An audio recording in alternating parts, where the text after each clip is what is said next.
여러분 2교시 시작하겠습니다. 2교시에는 미술작품 분야를 정리하는 시간을 가질 건데요. 이번 시간에는 미술작품을 정리해서 병풍책 만들기를 할 겁니다. 병풍책 만들기를 하기 전에 다시 한번 미술작품의 분야를 정리해 보겠습니다. 미술작품의 분야에는 네 가지가 있었죠. 회화, 조소, 공예, 디자인 이렇게 네 가지 종류가 있었습니다.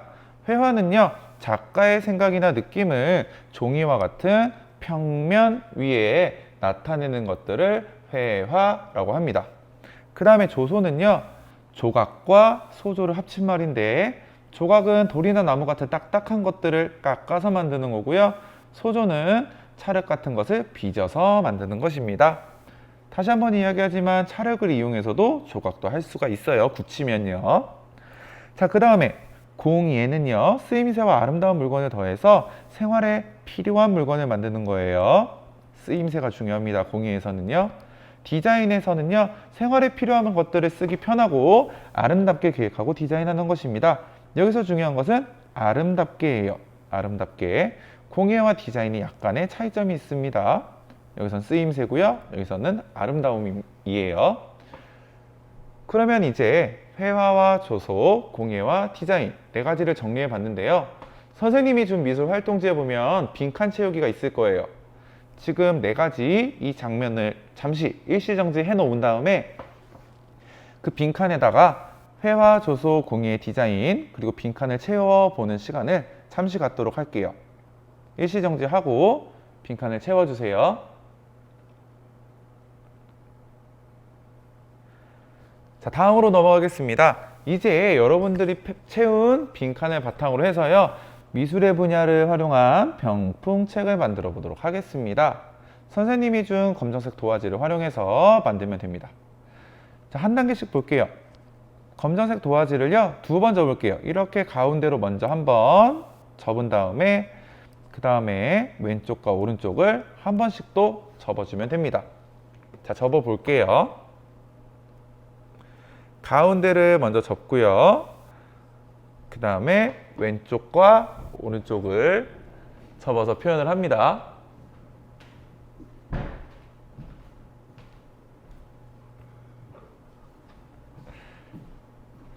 자, 이렇게 병풍 모양으로 다 접은 친구들은요, 이번에는 아래를 접어서 올릴 거예요. 이쪽에 나와 있는 대로 절반보다는 아래쪽이에요. 우리 분수 배웠죠, 여러분? 한 3분의 1 정도 아니면 4분의 1 정도만 접어주면 됩니다. 이렇게.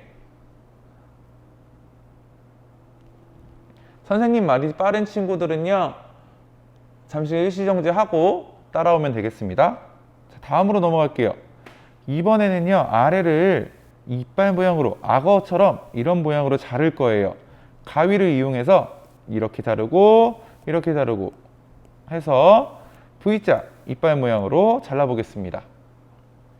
선생님 속도가 빠르면 잠시 일시정지 해 놓으세요. 자, 네 번째는요, 가운데를 잘라줍니다. 이 가운데 부분 있죠, 가운데 부분을 잘라서 줍니다. 그 다음에 세울 거예요. 이렇게 세울 건데 이 가운데 부분, 이 부분을 풀로 붙여주는 거예요. 그러면 딱 붙어 있겠죠? 그 다음에 여러분들이 오늘 선생님이 빈칸을 줬던 거, 이 회화, 디자인, 조소, 공예, 그리고 여기 평면, 그리고 여기 뭐 이렇게 빈칸들 선생님 해놨죠? 맞게 잘 넣어줍니다. 그리고 여기 가운데 부분을 접으면 책처럼 접혀지거든요. 이런 식으로 활용도 가능합니다. 그리고 바깥도 이렇게 꾸며줄 수가 있겠죠. 자, 그러면 선생님이 준 활동지에 네 가지 사진이 있거든요. 이 네 가지 사진을 미술의 분야에 맞게 한번 분류해 볼게요. 미술의 분야는 어떤 것들이 있었죠? 회화, 조소, 공예, 디자인이 있었어요. 자, 첫 번째 먼저 볼게요. 첫 번째 사진은 여자를 그린 그림이에요. 자, 그림이니까 회화, 조소, 그 다음에 공예, 디자인 중에 어떤 것일까요? 그렇죠. 바로, 아이고, 순서가 바뀌었네요. 첫 번째 거는 회화입니다.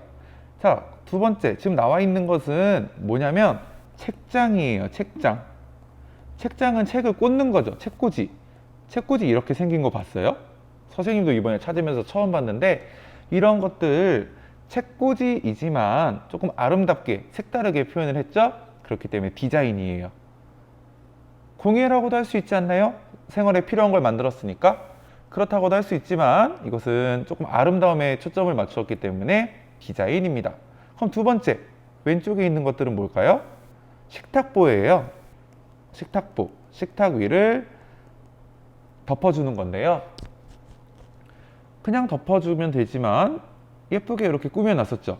쓰임새와 아름다움을 동시에 이야기를 하고 있습니다. 그렇기 때문에 공예라고 할 수 있는데요. 사실 이거는 너무 예쁘기 때문에 디자인이라고도 할 수도 있을 것 같아요. 그러니까 어디에 초점을 두고 있느냐에 따라 달라요. 쓰임새에 초점을 맞춘다면 공예, 아름다움에 초점을 맞춘다면 디자인입니다. 그 다음에요, 왼쪽에 있는 것은 우리나라 경주에 있는 석굴암 불국사 들어봤을 거예요. 불국사에 있는 석굴암이라는 곳인데요. 이 가운데 들어있는 본尊불상입니다. 이것은 조각을 이용해서 만든 거예요. 돌을 쪼개가지고. 그럼 조각일까요? 소조일까요? 조금 더 깊게 들어가면 조각이겠죠. 마지막은 회화입니다. 평면에 그림으로 표현했기 때문에 회화예요. 자, 이렇게 해서 여러분들이 병풍책을 만들어주면 되고요. 만들어진 병풍책은 여러분들이 밴드에 사진을 찍어서 올려주면 되겠습니다. 오늘 이렇게 알면 할수록 재미있는 미술이라는 제목으로 미술 작품의 분야들을 정리해 봤어요. 그러면 오른쪽에 있는 이 오토바이는 미술의 분야 중에 어떤 것일까요? 회화, 조소, 공예, 디자인 중에 뭐라고 할 수 있을까요? 그렇죠. 오른쪽에 있는 그림은 디자인이라고 할 수 있습니다. 오토바이, 다양한 오토바이가 있지만 아름답게 멋지게 표현했기 때문에 디자인이라고 할 수가 있습니다. 자, 오늘 수업은 여기서 마칠 거고요. 여러분들 오늘 만든 미술 작품의 분야 정리한 병풍책 꼭 밴드에 올려주시기 바랍니다. 미술 수업은 여기서 마치겠습니다.